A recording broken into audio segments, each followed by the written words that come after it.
All right, basically, it's an automatic slicer, it's the A400. When you turn the slicer on, you're going to see the depositing arm move, conveyor belt move, and the product arm right here is going to move every single time you turn it on. If that doesn't happen, you'll get an error code, and then you have to turn it off and turn it back on. The machine's going to come on whatever you just cut with before. It automatically saves it. So and there's POUs that you save within the programs that'll make it shingle, layer, but y'all are just going to cut at stacks, right? And 5 pounds stacks. All right. If you look on here, there's a little folder. You open the folder up.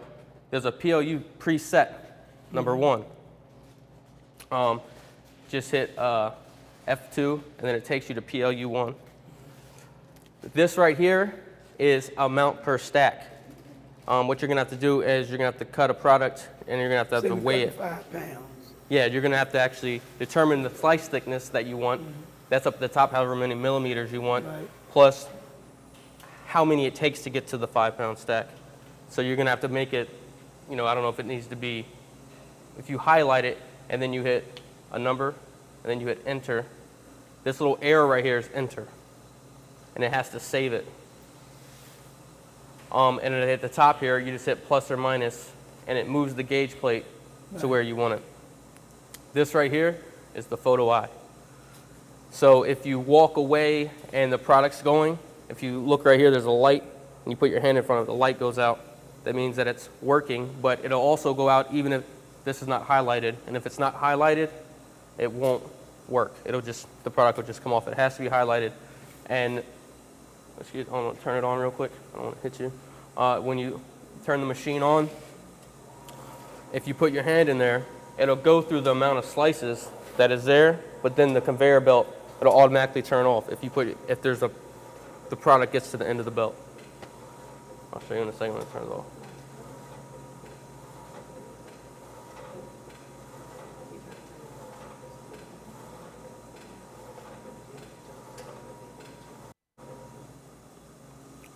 And automatically it'll cut off. This right here is the speed of the carriage. It's set to 50. That's for meats. Say if you're going to cut cheeses or anything like that, you want to drop it down to 30.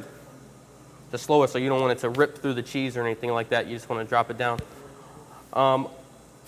Another thing is that if you're cutting like pepperoni or something like that, you can put 2 or 3 pepperonis in there as long as it's not wider than this and wider this right here, and cut it, and it'll lay it down.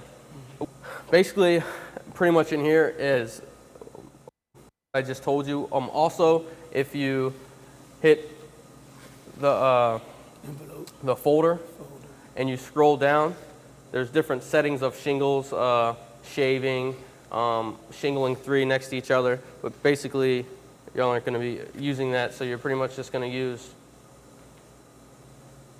1 as your basis, and then you're going to change it to whatever you want, and then you just hit save, and then it'll save it as a PLU. So anything can be saved and named.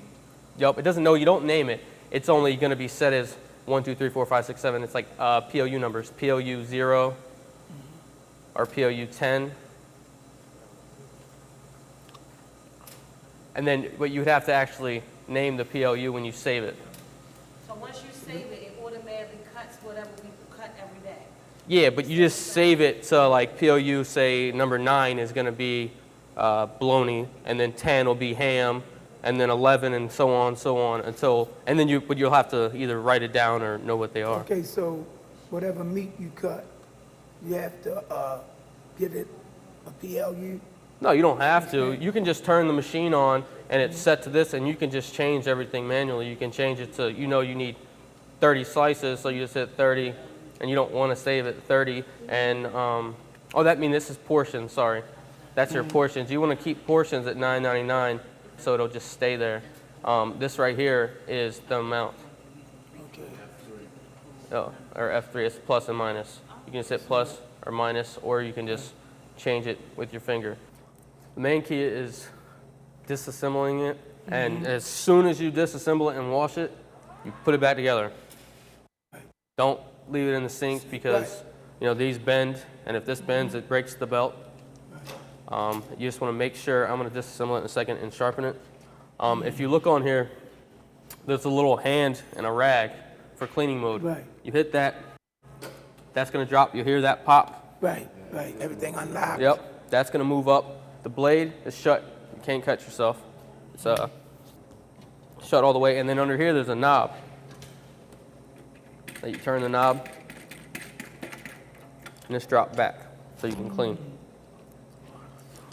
Up top here, there's a little button you pull right here that releases that, and then you can pull it up. Turn the knob right here, and then this picks up.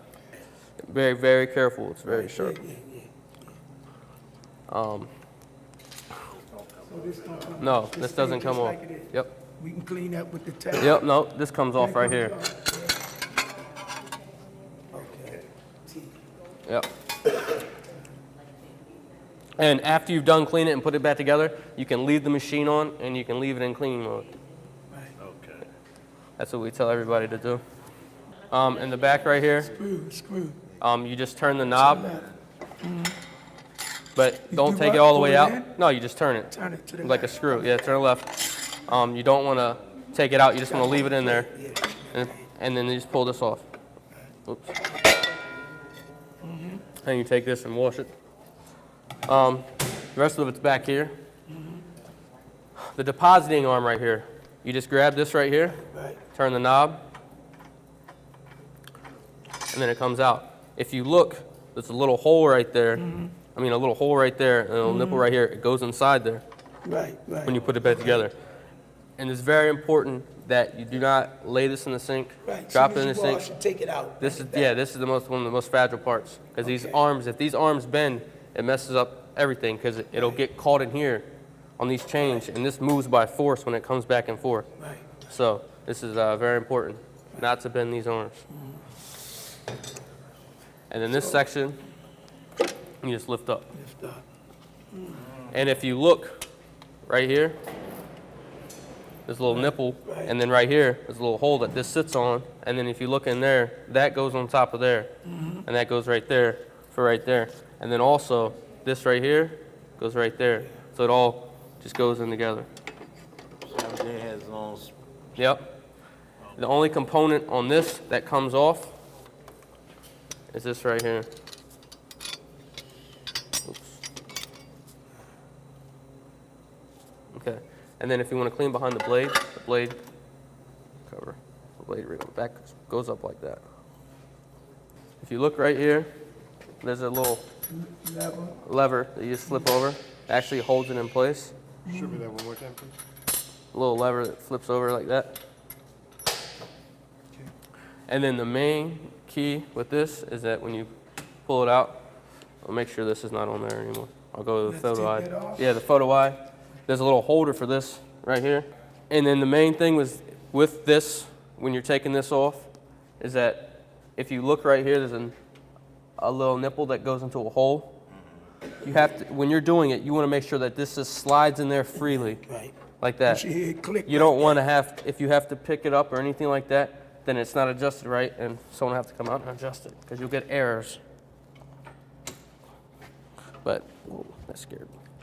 You just want to make sure that it's adjusted right. You just put your hand right here, and make sure like that, and push it in. All right? And then when you have it pushed in,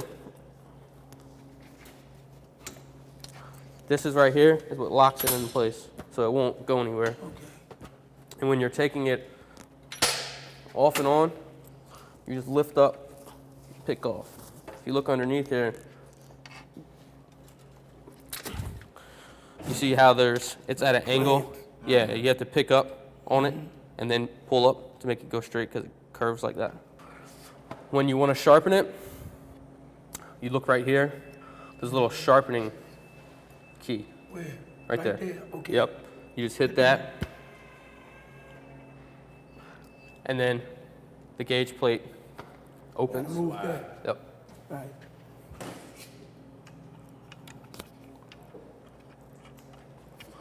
If Okay. you see that little hole right there, Oh, that's what yeah. that's for. Okay. Oh, man. And then you just put it on like that, and you make sure it's in 0. Right. Lock it in. Yep. and then you just lock this knob in the back, and then with your safety glove on, you want to move the back blade to make sure it's not rubbing when it's in 0. Right. All right, on the screen here, F7 is 1, F9 is 0.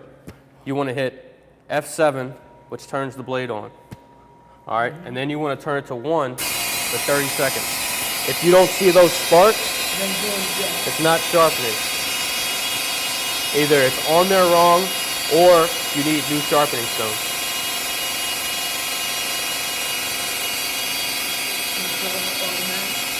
No. Right, You count to 30 seconds in your Right. head, right. and then you go up to 2 to 3 seconds, and you're done. And then you hit 0, and it's off. You want to lube this arm right here Right, daily. right. Just put a couple drops, and then move the arm back and forth. You want to make sure you use food grade oil. Don't use vegetable oil. Right. If you use vegetable oil, it'll mess the bearings up inside there, and it's not under warranty. Also, you want to put a couple drops on here, Okay. and then you just want to move it back and forth. Yeah. Well, I just moved it back and forth, and that on there is going to move when the conveyor moves.